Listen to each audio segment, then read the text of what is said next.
أما بعد فقد قال الله تبارك وتعالى وقوله الحق وهو أصدق القائلين بسم الله الرحمن الرحيم الخبيثات للخبيثين والخبيثون للخبيثات والطيبات للطيبين والطيبون للطيبات أولئك مبرؤون مما يقولون لهم مغفرة ورزق كريم صدق الله العلي العظيم. صلوات بجماعة. Before I begin, this request for Surah Fatiha for following Marhumin: Sayyid Aftab Hussain Abidi, Samana Khatun, Sayyid Nazar Hussain Bukhari, Naseem Firdaus Bukhari, Inayat Ali Shah, Salamat Ali Shah, Muhammad Tayyib, Muhammad Yusuf, Sayyid Muhammad, and all Marhumin and Marhumat. Surah Fatiha. Bismillah ar-Rahman.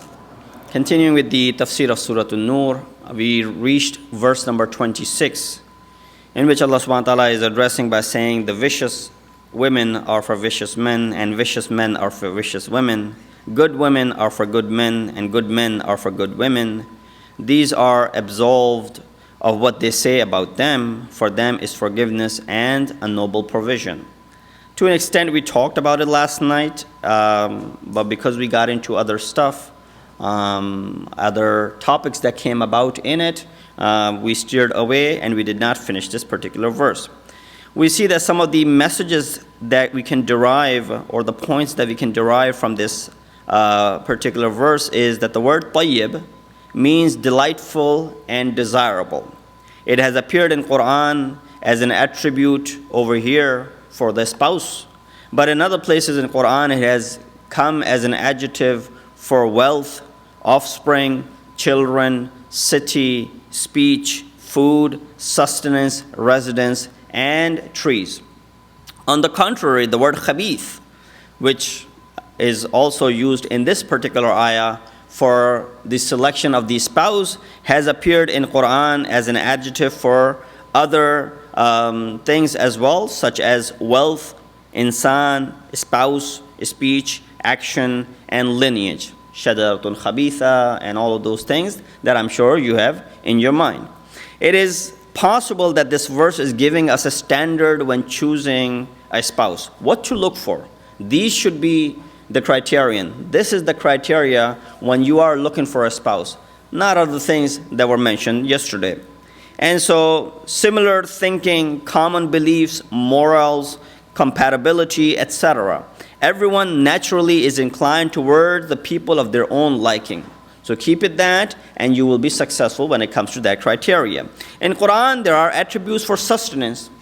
In this particular ayah, these were the attributes for a spouse. We see in Quran, this same attribute has been used for sustenance and risk. It says, such as rizqan hasana, goodly provision, rizqun kareem, as it appears over here, noble provision, kulu mimma razaqakumullahu halalan tayyiban, lawful and good food. It says وَيَرْزُقُهُ مِنْ حَيْثُ لَا يَحْتَسَبْ, that Allah provides His sustenance, the sustenance from where we don't even think and don't even imagine. It says يُرْزَقُونَ فِيهَا بِغَيْرِ حِسَابٍ, that is in the paradise they will be provided therein without any reckoning, without any limit. So there will not be any limit to that. Messages that we learn from this ayah is that the nature of vicious people is that they go after the vicious. And therefore, the good people should always be hunting for the good people. Utilizing the favors and lawful things is the right of Ahl Iman. Keeping one's progeny sound depends on what kind of a spouse you have chosen. If it's tayyib, the progeny will also come out to be tayyib. If it's among the khabithin or khabithun, as mentioned in this ayah, it will also come out to be the same way. Supporting the pure and the chaste is mandatory. That's why Quran says, "Ulaika mubarra'una mimma yaqulun." They are bari'uz dhimma. They do not have any blame upon them from what those people were accusing them of. Immaterial things should be preferred over materialistic. Wherever Quran mentions rizqun kareem, which is a materialistic thing, it is preceded by lahum maghfirah. So whenever you hunt, go out for rizqun kareem, noble provision, it is always accompanied with maghfirat and the forgiveness from Allah subhanahu wa ta'ala. So there are discussion on risk that it is being discussed over here, I thought, we'll discuss, and we do that every now and then, to talk about the concept of israf and tabdhir when it comes to risk, when it comes to food. Ayat of Quran in chapter number 17, verse number 27 of Surah Bani Israel says, إِنَّ الْمُبَذِّرِينَ كَانُوا إِخْوَانَ الشَّيَاطِينَ وَكَانَ الشَّيْطَانُ لِرَبِّهِ كَفُورًا. He said, indeed, the wasteful are brothers of shaitan, and shaitan is ungrateful to his Lord. So the concept of israf and tabdhir, wasting and being extravagant in using something, is being discussed. Not in just this ayah, and I will recite many other ayats, as I usually do. We see the discussion of israf. Our sixth Imam, Imam Ja'far al-Sadiq alayhi salatu wasalam, said, wealth is a gift and trust from Allah in the hands of insan, and therefore one must not be wasteful when spending it, or must be mindful how he or she spends it. So israf means to waste, to squander, or to go far or beyond the limits. Although utilizing food and zinat is again a natural thing, but in certain conditions, such as where there are needy and deprived, one must take care of them. And therefore, this is where the concept of sharing comes into play. This is why we see that in our history, that in the time of our sixth Imam, when the standard of living was better than that was the standard in the time of Amirul Mu'mineen. People were more wealthy. People had better, provisions, better sustenance, better food, better. The level of living was better at that time, in the time of our sixth Imam. So he dressed according to the time. But in the time of Amirul Mu'mineen, it was different. In fact, some people in the time of our sixth Imam pointed fingers towards him. They criticized him of wearing and dressing, nicely. He dressed up whenever he went out, whenever he was meeting, whatever the case was, he was presentable. Not that, our previous Imams were not presentable, but the cost of living or the standard of living was separate in that time.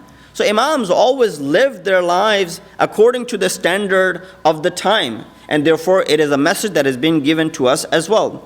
Israf, although it's another thing. You can live anytime and you can still be musrif. You can still be extravagant and regardless or not take care of the status of the society. So israf in food is sometimes but consuming too much as well. On the other hand, it leads to development of many physical and spiritual illnesses. Many doctors sitting over here, they will concur this point, how too much eating is also one of the causes of the illnesses that we have. Such as stern-heartedness, that is from the spiritual aspect, not from the physical aspect. Stern-heartedness, qaswat qalbi, comes into play, or being deprived of the enjoyment of ibadat. Al-mi'datu baytu kull da'in. This mi'dah, this stomach is the house of all of the illnesses, and therefore you got to take care of it. Too much of it is going to also go ahead and lead towards illnesses.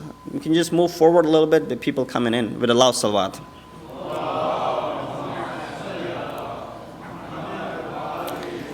But the spiritual lacking that comes with it, with belly being filled. Now I know when we're fasting, it's difficult, especially when it comes to the Maghrib prayers.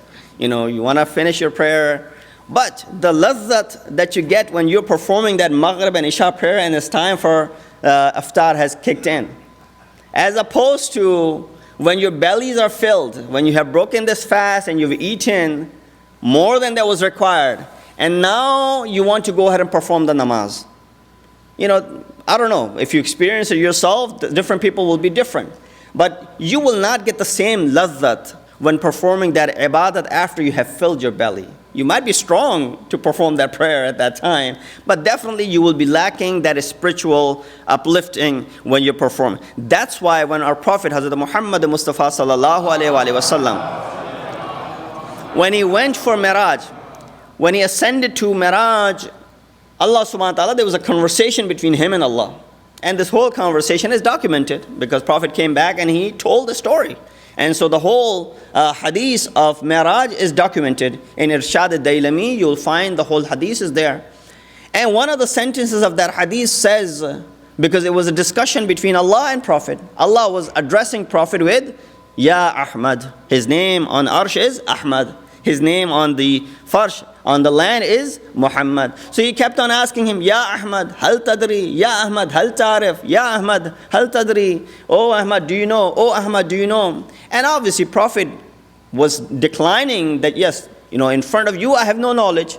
So whatever it is that I have is from you. So no, I don't know what you're asking. So Allah asked him a question, that do you know when my abd is closest to me? In which situation? Prophet said, La adri, I don't know. Allah replied by saying, إِذَا كَانَ جَائِعًا أَوْ سَاجِدًا. When he's empty stomach, ja'i, when he's hungry, and he's in the state of sajda. Both of these things are combined every day during the month of Ramadan. You're ja'i, you're hungry, and you're in the state of sajda. That is the closest. Now obviously Allah subhanahu wa ta'ala is min hablil warid, He's closer than your jugular veins. We're talking about a spiritually closeness to Allah subhanahu wa ta'ala. That closeness that we recite in our niyat when we say the niyat qurbatan ilallah. We're not seeking physical closeness to Allah. That is not possible. We're seeking the spiritual closeness. So what it says, when my abd is ja'i, he's hungry and he's in the state of sajda, that is as close as my abd gets to me. So take this opportunity. You are doing this sajda in the state that you are hungry during this month of Ramadan. So we see some people really into it when they're performing their du'as, when they're reading their namaz, when they're reciting different du'as, or someone is reciting du'a and they're just listening to it. They're weeping and they're crying, and there's this halat upon them, there's this condition upon them that you and I lack. I look at this person and I say, look, how much riqqat this person has. Similar riqqat that we derive when we are listening to the masaib.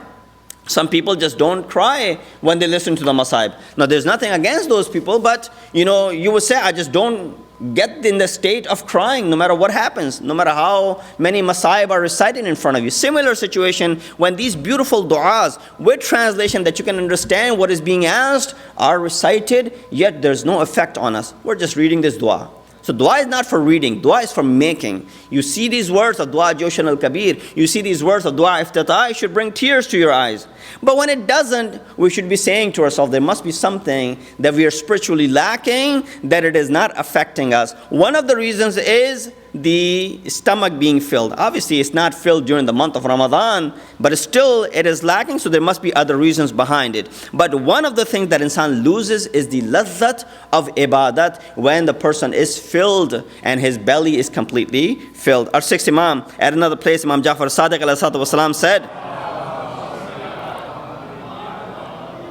he said, إِنَّمَا الْإِسْرَافُ إِسْرَافُ فِيمَا أَتْلَفَ الْمَالِ وَأَضَرَّ بِالْبَدَنِ. He said, israf is that in which wealth is squandered and body is harmed. So these are the two things that are happening. The wealth is, lost, and the body is also being harmed in that regards. Now there are a lot of examples right in front of us, but there's no time to go into the example. Another place, he clarifies that israf isn't always spending too much. You can spend too much, but it would not be considered israf. When it comes to the cause of Allah subhanahu wa ta'ala, yes, keeping in mind that there are rights of others in front of you as well. But when it comes to the cause of Allah subhanahu wa ta'ala, if you do israf over there, extravagance over there, it is not considered israf. So there is opportunity, places where we are allowed to go ahead and do israf. For example, you got this masjid in front of you. No matter how much you spend for the cause of this masjid, because it's the house of Allah subhanahu wa ta'ala, it will not be considered israf. As long as you're taking care of your family, as long as you're taking care of the other wajibat that are upon you. One of the results of this israf is tughyan, is transgression. We read in Surah Taha, verse number 81, it says, "Kulu min tayyibati ma razaqnakum wa la tatghaw fihi fayahilla alaykum ghadabi." It says, eat from the good things which we have provided for you, and do not transgress or oppress others therein, lest my anger should descend upon you. So the whole month of Ramadan, we've been asking everyone to make sure that we do not waste. The month of Ramadan comes, and although we eat less, hopefully, but we end up wasting more than it is required. So instead of this month being the month in which we are fulfilling all the requirements from Allah subhanahu wa ta'ala in other areas, we just neglect. So what happens? We're wasting food. Any type of, every day, alhamdulillah, people coming here, and all of these centers, not just this place, all of these places throughout the world who are arranging for iftar.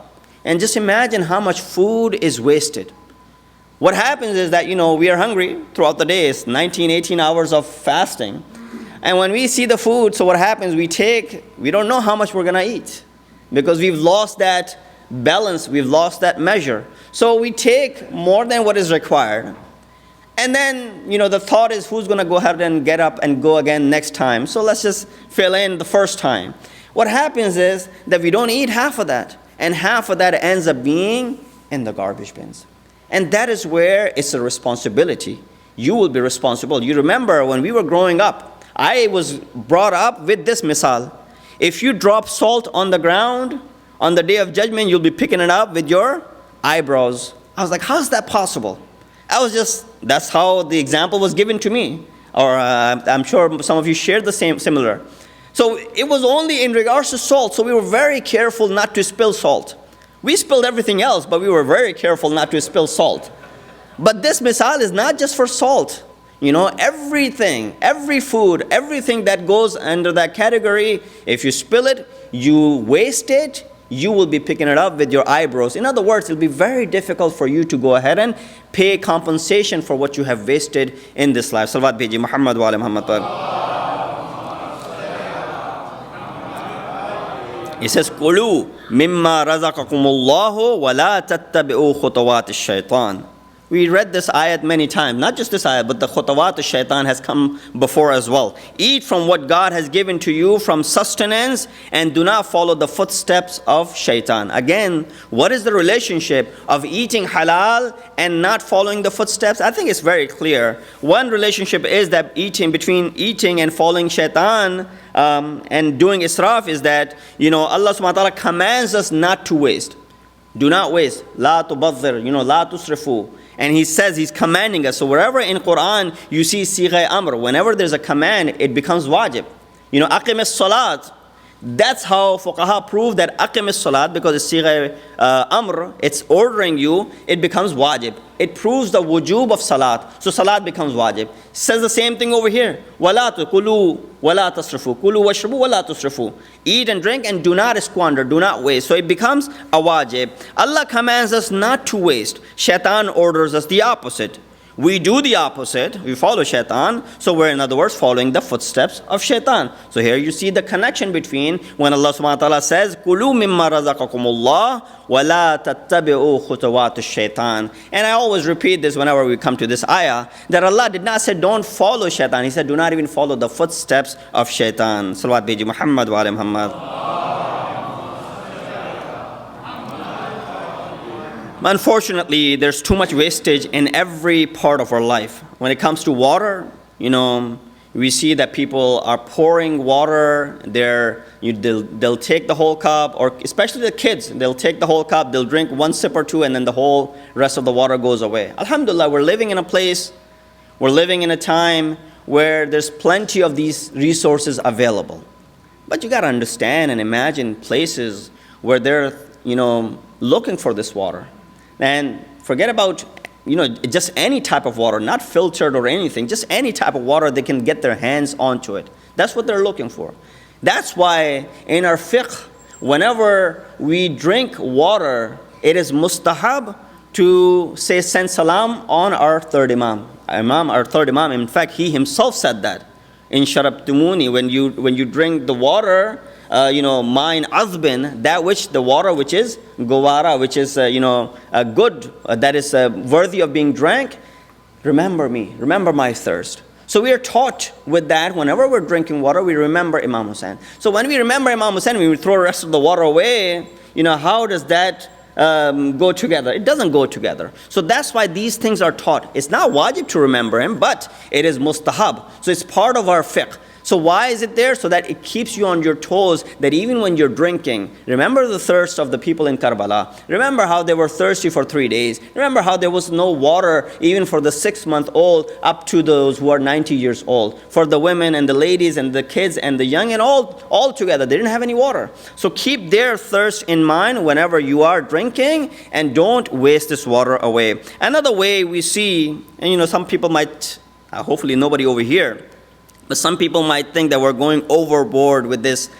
pounding over and over with israf and, waste management and, make sure you stack up your place and make sure you stack up everything. We might be going overboard with these, and someone might feel offended with it, as it is not a very sweet discussion. But, our sixth Imam gave us a criteria over here. And when you hear this criteria, you will say, well, keep on reminding us. Keep on reminding us, because we're not offended. What did he say? He says, أَحَبُّ إِخْوَانِي مَنْ أَهْدَى إِلَيَّ عُيُوبِ. He said, my best friend is the one who points out my shortcomings. Sixth Imam said, who's my best friend? Not the one who's always praising me. The one who's pointing out my shortcomings, my defects. He's my best friend. One who shows me the defects, one who laughs at you no matter what you do is not your friend.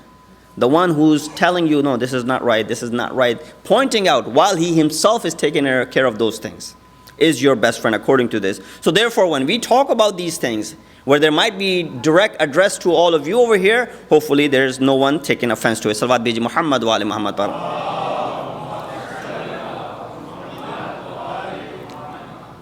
So if I stood here and said something like this and did something wrong and said something wrong, and you show appreciation, and there's no tradition of clapping inside the masjid, but you say wah wah, and I'm not sure if you're my friend or not, because unless you come up to me and say, Moulana, this is what's happening.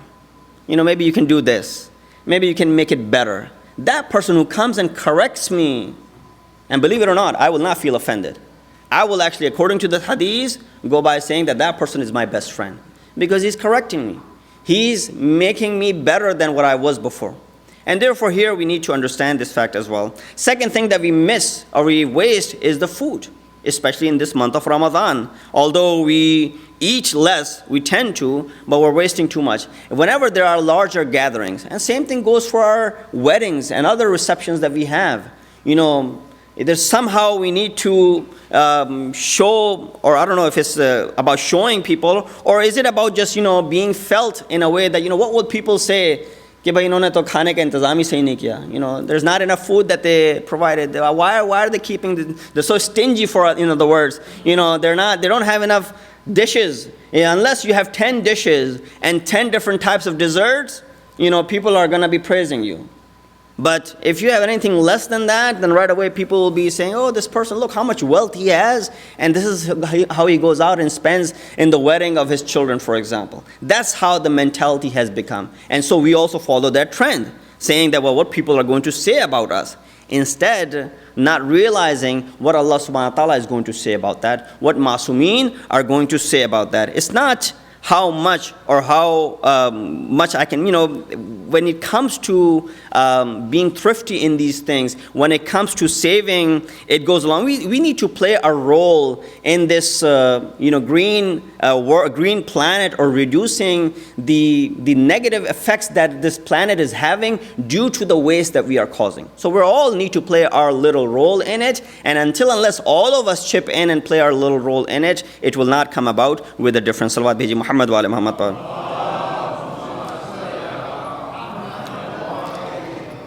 I'm running out of my time, so I'm skipping through a lot of things. Poverty and distress are causes of israf and tabdhir. It says, "Inna sarafa yurithul faqra wa inna al-qasda yurithul ghina." That it causes what? This sarf, this israf leads towards poverty. And obviously it does understand, you spend more towards things which are not important, it will end up causing you to be poor. Israf leads to poverty. Moderation makes you self-sufficient. So nobody will be scolding you when it comes to moderation. And so, don't go by the judgment of people when they say, what are they going to do with all that money? Keep this one ayat in your minds all the time. And inshallah, I will end with it. I'll conclude with it. This is from Surah Tawbah. Surah Tawbah, verse number 24. I want everyone to go home and read this ayah and say and to evaluate yourselves, and I will go ahead and read this ayat as well, and evaluate ourselves as to who do we really care for. We care for our family, obviously. We care for our, closest ones, obviously. We care for our, community members, obviously. But who do we really care? And who does Allah subhanahu wa ta'ala wants us to really care for when it comes to taking the commands, when it comes to making important decisions of our life? It says, Muhammad, tell them, if your fathers, children, brothers, spouses, relatives, the property that you possess, the trade you fear may have no profit, and the homely life are more beloved to you than God, His messenger, and fighting for the cause of God, wait until God brings about His decision and torment upon you. Just keep this ayat with you. Surah Tawbah, verse number 24. Here's a decision. Who are you going to prefer making important decisions? Your fathers, your mothers, your children, your brothers, your spouses, your relatives, or you're going to go ahead and choose the decision that Allah subhanahu wa ta'ala has taken for you, the decision which Prophet has taken for you, the decision that Masumeen alayhimu salatu wasalam have taken for you. So here the question and answers will be raised, and you go ahead and put yourself in that situation. I usually give a few examples over here, but again, not to offend anyone, just a few examples so we can derive which direction I want to lead. I know I'm running out of my time. If you ask a person, why do you have musical functions at your wedding? They'll say, women want it. In our house, women usually want this function to happen, so that's why we don't really have much say in it. So they blame it on the women. Go back to this ayah. Muhammad, tell them, if your fathers, your children, your brothers, your spouses, and relatives, they make you do something which Allah does not want you to do, then wait for His decree. You ask a woman, why don't you, for example, observe hijab? Reply by saying, my husband doesn't like it. He doesn't want me to do hijab, for example.